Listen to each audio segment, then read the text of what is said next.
Princess Anne is often described as the hardest-working royal, and royal commentators say the Queen's daughter will step up her role to support her brother, the King.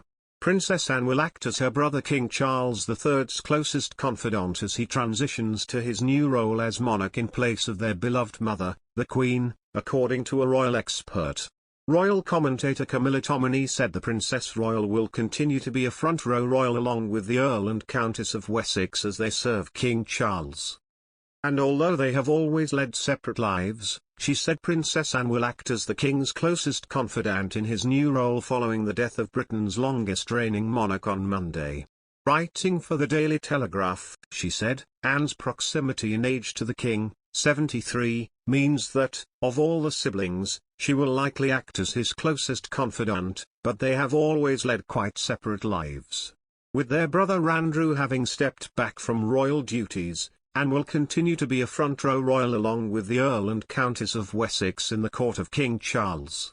Princess Anne made history this week when she became the first woman to stand guard by her late mother's oak coffin at the vigil at St. Giles Cathedral on Monday with her brothers. Anne took on the duty of accompanying her mother's body back to London, with the Queen leaving Scotland for the last time bound for RAF Northolt on Tuesday. The Queen's oak coffin, accompanied by Anne and her husband Vice Admiral Sir Tim Lawrence, travelled to Buckingham Palace where the King, the Queen Consort, the Prince and Princess of Wales and the Duke and Duchess of Sussex were waiting to receive it. The Queen's only daughter was also at the bedside of the monarch when she took her final breath on Thursday at her Scottish residence in Balmoral. She has since accompanied her mother's coffin on its long journey from Scotland to London.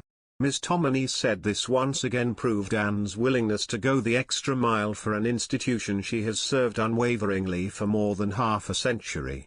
She said, ever since that heartbreaking day for the royals, the crown has endured, with the smooth transition to the reign of Charles III supported by a family united in its desire to lead a nation in respectful mourning.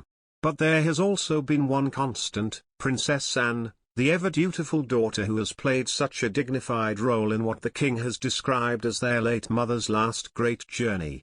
The royal commentator added, long regarded as a daddy's girl thanks to her similar no-nonsense temperament to Prince Philip, what we have learned this sorrowful week is that the woman who was never destined to be queen has proved herself once again to be every inch her mother's daughter.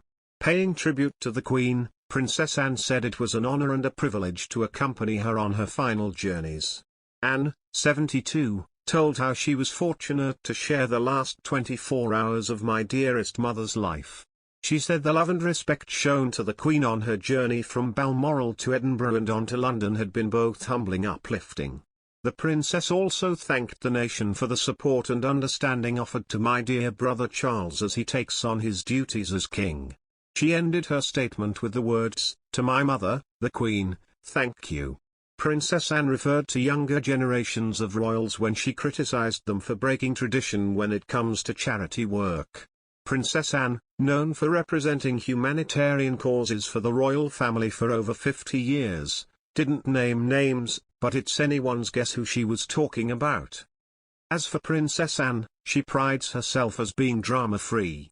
Rebecca English, editor for the Daily Mail, was told when asked whether Harry and Meghan might be a little put out by the implicit criticism, the princess simply said she'd get in touch with her nephew if need be, and left it at that.